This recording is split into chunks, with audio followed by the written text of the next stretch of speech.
जय हिंद। क्लास 8 हिंदी का आप लोग के लिए प्रीवियस ईयर प्रश्न लेकर आए हुए हैं।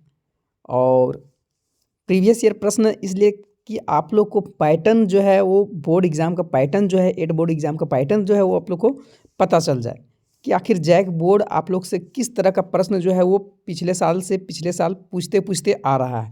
तो आप लोग उसी हिसाब से जो है वो तैयारी कीजिएगा। तो ये 2024 में जो पूछा गया था उसका ओरिजिनल प्रश्न पत्र है और इसी के माध्यम से आप लोग को पता चल जाएगा कि आखिर किस तरह का प्रश्न पूछा जाएगा 2025 में भी। तो पूरा वीडियो को देखिए और वीडियो पसंद आने पर अपने दोस्तों के साथ में भी शेयर कीजिए। और अगर आप क्लास 9th में जाते हैं तो आप लोग को इसी चैनल पर जो है वो पूरा सिलेबस कंप्लीट करवा के फ्री में PDF नोट्स दे के जो है आप लोग का एग्ज़ाम की तैयारी करवाया जाएगा। तो आप लोग के लिए ग्रुप भी बना दिया गया है, तो आप लोग ज़रूर ग्रुप में जो है ज्वाइन कर लीजिए। आप लोग का कोई भी चार्ज नहीं लगेगा, बिल्कुल आप लोग के लिए फ्री पढ़ाया जाएगा और बहुत अच्छे से यार PDF नोट्स के साथ में आप लोग को जो है वो प्रोवाइड करवाया जाएगा। तो पूरा वीडियो में बने रहिए आप लोग।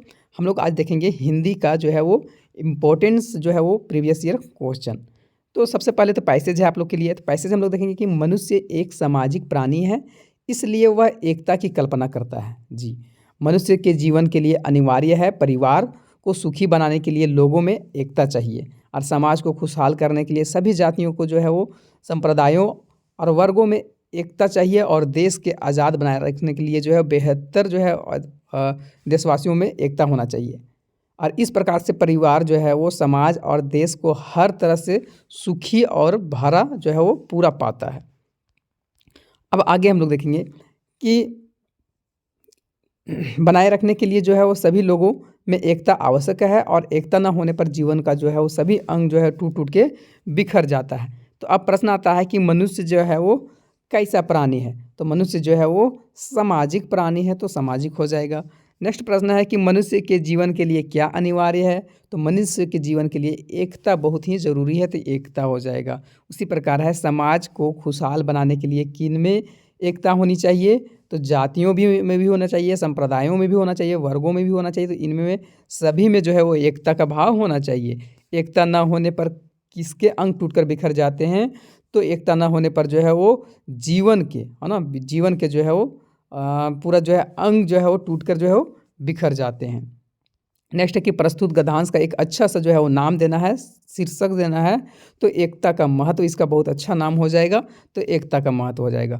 नेक्स्ट फिर से पैसेज है एक, मौसम आज पतंगों का है, नभ में राज पतंगों का है, इंद्रधनुष के रंग का है, मौसम नई उमंगों का है, निकले सब ले डोर पतंगे उड़ा रहे हैं कर शोर पतंगे, देखो चारे ओर पतंगे। अब इसमें जो है प्रश्न आता है कि एक पतंग जो है वो किस मौसम में उड़ाया जाता है, किस यहाँ मौसम का जो है बात किया जा रहा है। तो पतंग जो है जनरली जो है वो यहाँ जो है कौन सा मौसम आया हुआ है, ठीक है। मौसम बोला है तो पतंगों का मौसम आया हुआ है, ठीक है। और पतंग जो है वो वसंत के समय में नहीं, पतंग जो है वो जो है 14 जनवरी के बाद से जो है वो उड़ाना जो है वो शुरू कर दिया जाता है। तो पतंगों का ये जो है मौसम बताया गया है।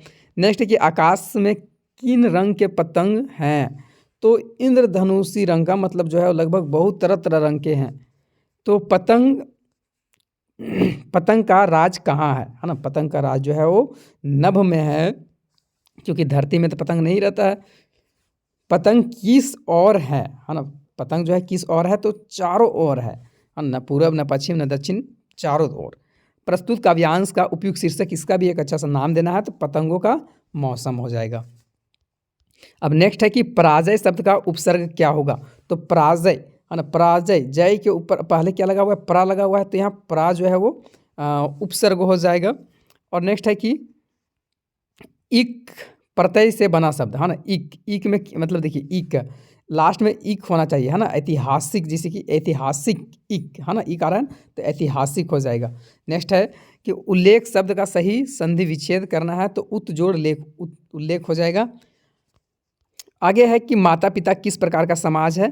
तो माता पिता किस प्रकार का समास है, तो अव्ययी भाव नहीं होगा, तत्पुरुष भी नहीं होगा, कर्मधार में नहीं होगा, द्वंद्व होगा, ठीक है। जब भी इस तरह से डैश लगा हुआ रहता है, जैसे कि रात दिन और बीच में यह डैश लगा हुआ है, तो इस तरह का जो है हम लोग समास को जो है वो द्वंद्व समास बोलते हैं। गायक का जो है स्त्रीलिंग रूप क्या हो जाएगा, तो गायिका है ना। जो गायक होता है मेल होता है उसको हम लोग गायक बोलते हैं, और जो फीमेल गायक होता है उसको हम लोग होती है उसको हम लोग जो है वो क्या बोलते हैं कि गायिका है ना। तो निम्न में से कौन बहुवचन है। तो केला मतलब एक केला है, कपड़ा मतलब एक कपड़ा है, बच्चे मतलब बहुत सारे बच्चे हैं, तो बहुवचन जो है वो बच्चे हो गया। नेक्स्ट है कि सही वर्तनी है, वर्तनी मतलब जो है हर्षई दुर्गई जो है दिखल जाएगा। तो धर्म, धर्म ऐसे नहीं लिखाता है, धर्म ऐसे लिखाता है, ठीक है। नेक्स्ट है कि शिष्य शब्द का तद्भव रूप क्या होगा। शिष्य का तद्भव मतलब जो है वो सिर होता है ना, तो सिर हो जाएगा। निम्न में से कौन संख्यावाचक विशेषण है, संख्या जिसमें होना चाहिए। मीठा फल में संख्या तो है ही नहीं, सुगंधित फूल में संख्या नहीं है, थोड़ा बीज में भी संख्या नहीं, तीसरा मंजिल इसमें संख्या है, तो ये संख्यावाचक विशेषण हो जाएगा। जी तोड़ मेहनत करना मुहावरे का क्या अर्थ हो जाएगा, तो अथक परिश्रम करना, बहुत परिश्रम करना। अब आगे हम लोग देखेंगे कि संतोष का विलोम क्या होगा, संतोष का उल्टा तो असंतोष, नाराज, है ना। निम्न में व्यंजन वर्ण कौन सा है, तो देखिए व्यंजन मतलब जैसे कि क से लेके ज्ञा तक में आता है, स्वर में मतलब आता है ये सब आता है, तो ये तो स्वर हो गया, ये सब स्वर हो गया, व्यंजन में म हो जाएगा। नेक्स्ट है, अब यहाँ जो है आप लोग का पत्र है उसको भरना है। कक्षा में प्रथम आने पर अपने पिता के पास जो है रिक्त स्थान में जो है पत्र भरना है। पूज्य पिताजी, है ना, तो यहाँ क्या हो जाएगा, सादर प्रणाम। 23 नंबर का हम लोग ऑप्शन देख लेते हैं, तो 23 में सादर प्रणाम हो जाएगा, है ना। पूज्य पूज्य पिताजी हम लोग पहले प्रणाम करेंगे तो सादर प्रणाम हो जाएगा। उसी प्रकार नेक्स्ट है कि प्रसन्नता, दूसरा में जो है प्रसन्नता भरा जाएगा, और तीसरा में जो है वो आशीर्वाद भरा जाएगा, और चौथा में जो है आप लोग का इसमें जो तीसरे यहाँ 3 तक ही भरना है। अब यहाँ देखिए, यहाँ 23 में जो है वो आपको के सादर प्रणाम भरना है, 24 में जो है वो ऑप्शन देख लेते हैं, है ना, प्रसन्नता भराएगा, और उसके बाद जो है वो 25 में आशीर्वाद भराएगा, तो ये कंप्लीट करना है। अब नेक्स्ट है फिर से एक पैसेज है कि उसके मुंह पर तिरस्कार की हंसी फूट पड़ी, उसने कहा तमाशा देखने नहीं दिखाने आया हूँ, है ना। ये छोटा जादूगर से है, और कुछ पैसे ले जाऊंगा तो माँ का पत्थ दूंगा, मुझे शरबत ना पिलाकर मुझे आप मेरा खेल देखिए और कुछ रुपये दे देते तो ये अच्छा होता, अधिक प्रशंसा होता। ये छोटा जादूगर से है, और मैं आश्चर्य से उस 13-14 वर्ष के लड़कों को देखने लगा, और हाँ बाबूजी मैं सच कहता हूँ, माँ जी बीमार है इसलिए मैं गया कहाँ, जेल में। जब कुछ लोग खेल का तमाशा देखते ही हैं तो हम लोग जो है तमाशा क्यों नहीं दिखाकर जो है वो माँ का सेवा किया जाए और पेट भरा जाए। तो ये प्रस्तुत गद्यांश जो है वो छोटा जादूगर से है, तो छोटा जादूगर इसका सही उत्तर हो जाएगा। नेक्स्ट है कि कौन पैसा कमाना चाहता है, तो छोटा जादूगर जो है पैसा कमाना चाहता है, तो छोटा जादूगर हो जाएगा। लेखक ने लड़के की मदद कैसे की, तो शरबत पिला के मदद किया, मेला भी घुमाया था और झूला में भी बैठाया था, ठीक है। तो यहाँ शरबत भी पिलाया, है ना, और झूला में भी जो है वो खुद बैठा हुआ था, है ना, मेला भी घुमाया ये लोग। नेक्स्ट है कि लड़का कितने वर्ष का था, तो 13 से 14 वर्ष का था। अब नेक्स्ट आता है लड़का पैसा कमाकर क्या करना चाहता था, तो माँ की सेवा करना चाहता था, तो माँ की सेवा हो जाएगा। नेक्स्ट है सम्राट अशोक का ना, अशोक का शस्त्र त्याग चैप्टर से है, तो सम्राट अशोक किस पर जो है वो विजय पाना चाहते थे, तो कलिंग पर, जो कि उड़ीसा में है, और कलिंग का युद्ध से ही जो है वो सम्राट अशोक का जो हृदय परिवर्तन होता है, और उसके बाद नहीं कभी जो है वो युद्ध करने का जो है वो शपथ ले लेते हैं कि आज के बाद युद्ध ही नहीं करना है।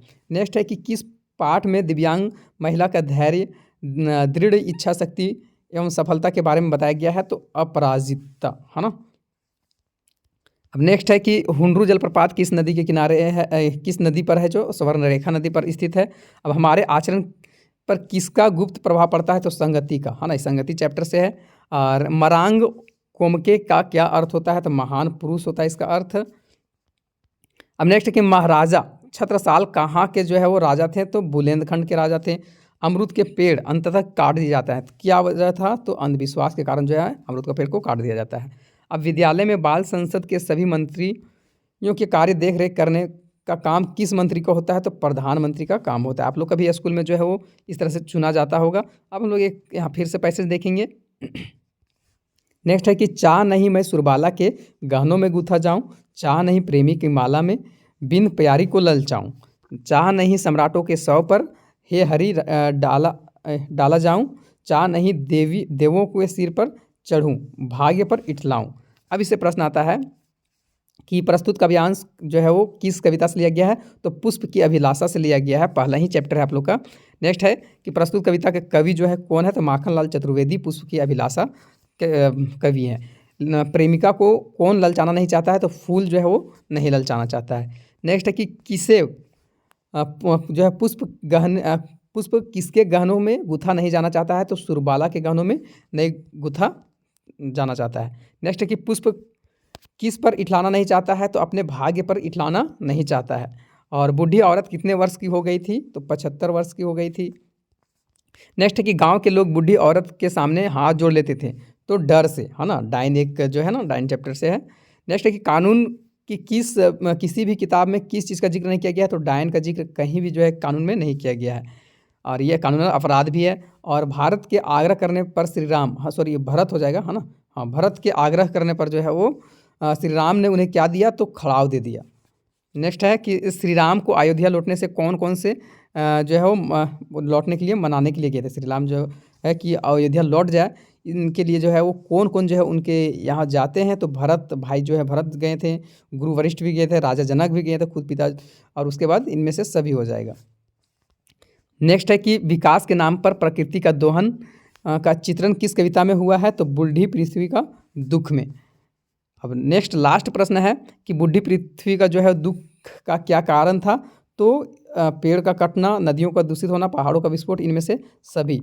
तो इस तरह से आप लोग का हिंदी का 50 इंपॉर्टेंट प्रश्न जो है वो कंप्लीट होता है। और इसी तरह से आप लोग का जो है हर विषय का जो है वो तैयारी करवाया जाता है इस चैनल के थ्रू। तो आप लोग जुड़े रहिए और अपने दोस्तों को भी जोड़िए। और क्लास आप लोग 9 में जाइएगा, तो उसके बाद आप लोग को क्लास 9 का पूरा तैयारी करवाया जाएगा फ्री में। जो है वो किसी तरह का चार्ज नहीं लिया जाएगा। और PDF नोट्स, अच्छा नोट्स मिलेगा, क्वेश्चन आंसर हर चीज़ करवा के दिया जाएगा, कॉन्सेप्ट को क्लियर करवाया जाएगा।